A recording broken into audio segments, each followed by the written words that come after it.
BNP chairman Tarique রহমানের সমর্থনে ঢাকা ১৭ নির্বাচনী এলাকার ভাসানটেক বিআরবি মাঠে নির্বাচনী জনসভা অনুষ্ঠিত হচ্ছে। সেখানে রয়েছেন সহকর্মী আমিনুল ইসলাম।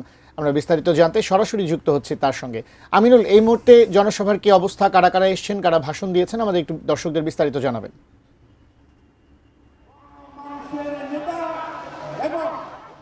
আমরা ইতিমধ্যে জানি যে ঢাকা ১৭ আসন থেকে নির্বাচন করছেন বিএনপি চেয়ারম্যান তারেক রহমান এবং তার সেই নির্বাচনী আসনে আজকে নির্বাচনী সমাবেশ, সেই সমাবেশটি ইতিমধ্যেই শুরু হয়েছে। তিনি এখনো এই মঞ্চে আসেনি, কিছুক্ষণের মধ্যে দেখে উপস্থিত হয়েছেন। আমরা দেখতে পাচ্ছি যে এই যে বালুর মাঠ, যেটি ভাসানটেকের এই বালুর মাঠে ইতিমধ্যেই বিএনপির বিভিন্ন স্তরের নেতাকর্মীরা জড়ো হয়েছেন। যারা এই আসনের ভোটার রয়েছেন তারা এখানে এসেছেন। তারা তাদের যে এই আসন থেকে যিনি ধানের শীষ মার্কা নিয়ে নির্বাচন করছেন বিএনপির চেয়ারম্যান তারেক রহমান, তার সেই নির্বাচনী সমাবেশে যোগ দিতে তারা উপস্থিত হয়েছেন। আমরা জানি যে গতকাল থেকে নির্বাচনী প্রচারণা শুরু হচ্ছে ত্রয়োদশ জাতীয় সংসদ নির্বাচনের, এবং সেই নির্বাচনের প্রচারণা শুরু হয়েছে দলের চেয়ারম্যান তারেক রহমান। তিনি সিলেটে গিয়েছিলেন তার আগের দিন, সেখানে তিনি মাজার জিয়ারত করেছেন এবং তারপরে তিনি সিলেট থেকে নির্বাচনী প্রচারণা শুরু করেছেন। এরপরে তিনি পথে পথে বিভিন্ন সমাবেশে যুক্ত হয়ে আজকে শেষ রাতে তিনি ঢাকায় পৌঁছেছেন। তিনি সেই রাতভর নির্বাচনী প্রচারণা করার কারণে এই সমাবেশটি যে নির্ধারিত সময় সেখান থেকে কিছুটা পিছিয়ে দেওয়া হয়েছে এবং সেই পিছানোর সময় অনুযায়ী নির্বাচনের সমাবেশটি শুরু হয়েছে কিছুক্ষণ আগে।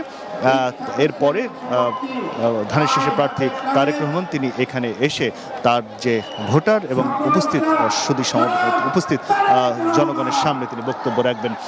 সেই বক্তব্যে তিনি অবশ্যই, যেহেতু তিনি ধানের শীষ মার্কা নিয়ে নির্বাচন করছেন, তার প্রতীকে তার জন্য ভোট চাইবেন এবং একই সঙ্গে ঢাকার যারা অন্য প্রার্থী তাদের জন্য দলের চেয়ারম্যান হিসেবে তিনি ভোট চাইবেন, সেটি স্বাভাবিক। এবং তার সমাবেশে দলের চেয়ারম্যান হিসেবে সেই সমাবেশে বাড়তি উপস্থিতি থাকে এবং আমরা এই ভাসানটেকের বালুর মাঠেও সেটি দেখতে পাচ্ছি যে এই সন্ধ্যা পার হয়েও শীতের রাতে অনেক মানুষ এখানে উপস্থিত হয়েছেন তারেক রহমানের বক্তব্য শোনার জন্য, তাকে দেখার জন্য। এবং আমরা জানি যে বিএনপির এই এবারের নির্বাচনে অনেকদিন পরে বিএনপি দলগতভাবে একটি শক্ত অবস্থান নিয়ে নির্বাচন করছেন এবং সেই কারণে এই নির্বাচনের প্রধান নেতৃত্ব দিচ্ছেন তারেক রহমান এবং তিনি ঢাকা দিয়েও একটি আসনে নির্বাচন করছেন এবং একই সঙ্গে দলের প্রধান হিসেবে তিনি তার দলের প্রার্থীদের ধানের শীষে ভোট দেওয়ার জন্য এবং কেন তাদেরকে নির্বাচিত করবেন সেই বিষয়ে দিক নির্দেশনার বক্তব্য রাখছেন। এখানে হয়তো সেটি তিনি রাখবেন, কিছুক্ষণ পরে তিনি এখানে বক্তব্য রাখার কথা রয়েছে। এই ছিল আমার কাছে ভাসানটেক বালুর মাঠে ঢাকা ১৭ আসনে প্রার্থী তারেক রহমানের সমর্থনে যে জনসভার আয়োজন করা হচ্ছে তার খবর।